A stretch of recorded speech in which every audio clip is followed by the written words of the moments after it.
सोचिए, रेगिस्तान के टीले हैं और वहां से एक धुन उठ रही है जो हवा में घुल कर ना सदियों पुरानी कहानियां सुना रही है। जी हाँ, ये है राजस्थान का संगीत, जहां हर एक सुर में एक पूरा का पूरा इतिहास सांस लेता है। राजस्थान ये सिर्फ एक जगह का नाम नहीं है, ये तो एक एहसास है, एक ऐसी विरासत जो अपने लोक गीतों में आज भी जिंदा है। और यहाँ का संगीत वो सिर्फ मनोरंजन के लिए नहीं है, नहीं नहीं, ये तो इस धरती की आत्मा की आवाज है।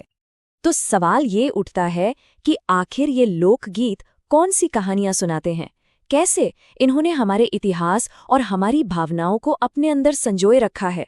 चलिए आज इसी आवाज को थोड़ा और करीब से सुनते हैं और इन सवालों के जवाब ढूंढते हैं। और इसकी शुरुआत करने के लिए सबसे पहले तो ये समझना होगा कि ये लोक संगीत आखिर है क्या, क्योंकि कहते हैं ना कि अगर राजस्थान को समझना है तो पहले उसके संगीत को समझना ही पड़ेगा। तो देखिए, लोकगीत क्या होता है? ये वो गीत हैं जिन्हें किसी एक इंसान ने नहीं लिखा, ये तो पीढ़ी दर पीढ़ी बस मुंह जुबानी हम तक पहुंचे हैं। सोचिए, इनमें इतिहास की गाथाएं भी हैं, देवी देवताओं में आस्था भी है और आम लोगों की भावनाएं भी, सब कुछ घुला मिला है। ये एक तरह से हमारी संस्कृति का जीता जागता दस्तावेज है। अच्छा, तो अब आगे बढ़ते हैं और देखते हैं कि इस संगीत के रंग कितने हैं, क्योंकि राजस्थान में ना जीवन के हर एक पहलू के लिए, हर एक मौके के लिए एक अलग गीत है, एक अलग धुन है। मोटे तौर पर देखें तो यहाँ के गीतों को हम 5 बड़ी श्रेणियों में बांट सकते हैं। पहला, वीरता के गीत, फिर आते हैं शादी ब्याह के गीत, भक्ति गीत, त्योहारों के गीत और आखिर में ग्रामीण जीवन को दर्शाने वाले गीत। तो सबसे पहले बात करते हैं वीर रस के गीतों की।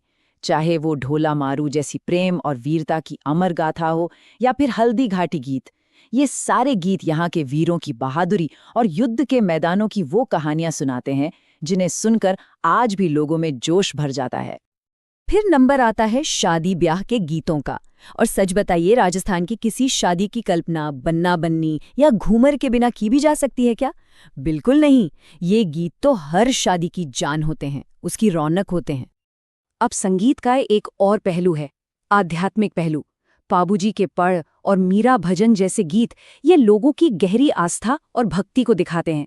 सच तो ये है कि राजस्थान की आस्था इन्हीं सुरों में बसती है। और भाई, जब त्योहारों की बात हो तब तो संगीत के बिना सब कुछ अधूरा सा लगता है कि नहीं? चाहे तीज के गीत हो या होली में गाए जाने वाले फाग, हर उत्सव का अपना एक अलग ही लोक संगीत है जो उस मौके को बस और भी ज्यादा खास बना देता है। और आखिर में आते हैं वो गीत जो सीधे गांव की मिट्टी से जुड़े हैं, ग्रामीण जीवन के गीत, जैसे पनिहारी गीत। जरा सोचिए, पानी भरने जाती महिलाएं इसे गाती हैं। ये गीत गांव की रोजमर्रा की जिंदगी की कितनी सच्ची और खूबसूरत तस्वीर पेश करते हैं। चलिए, ये तो हुई गीतों की बात, पर एक सवाल है, इन गीतों में जान कौन डालता है? कौन सी हैं वो आवाजें? तो अब बात करते हैं उन अनोखे साजों की, उन वाद्य यंत्रों की जो राजस्थान के संगीत को उसकी असली पहचान देते हैं। जैसे कि रावण हत्ता, इसकी धुन वीर गाथाओं को और भी असरदार बना देती है। फिर है ढोलक, अरे इसके बिना तो कोई शादी त्योहार पूरा ही नहीं हो सकता। मंजीरा है जो ताल को बनाए रखता है, चंग तो होली का दूसरा नाम ही है। और नगाड़ा, जिसकी गूंज युद्ध से लेकर धार्मिक समारोहों तक में सुनाई देती है। ये सिर्फ इंस्ट्रूमेंट्स नहीं है, ये संगीत की आत्मा है। अच्छा, साजों की बात हो गई, गीतों की बात हो गई, पर अब मिलते हैं उन लोगों से, उन कलाकारों और समुदायों से जिन्होंने इस अनमोल परंपरा को पीढ़ी दर पीढ़ी जिंदा रखा है। यही तो है हमारी संस्कृति के असली ध्वजवाहक। इनमें एक नाम है मामे खान का, जिनकी आवाज कोक स्टूडियो के जरिए दुनिया भर में पहुंची। फिर है इला अरुण, जिनकी दमदार आवाज में घूमर मानो जिंदा हो उठता है। अल्लाह बख्श जी का नाम पाबूजी के पढ़ के लिए जाना जाता है। गुलाबो सपेरा, जो राजस्थानी लोक नृत्य की पहचान बन चुकी है। और हाँ, इन सब में सबसे जरूरी लंगा और मंगनियार समुदाय। और इन समुदायों का योगदान इतना बड़ा है कि यूनेस्को ने भी इसे माना है। जी हाँ, यूनेस्को ने लंगा और मंग्यार समुदायों को मानवता की अमूर्त सांस्कृतिक विरासत का दर्जा दिया है। ये कोई छोटी बात नहीं है, ये संगीत की ग्लोबल इंपॉर्टेंस को दिखाता है। लेकिन रुकिए, ये संगीत सिर्फ गांवों और चौपालों तक ही सीमित नहीं रहा है।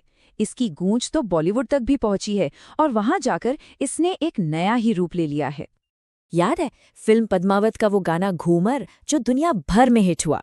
या फिर लगान का ओरे छोरी, जिसमें मारवाड़ी फ्यूजन था? और रांझना फिल्म में मंगन्यार समुदाय की वो खास धुनें, इन सभी ने ये दिखाया कि बॉलीवुड ने भी इस संगीत को एक नया और बड़ा मंच दिया है।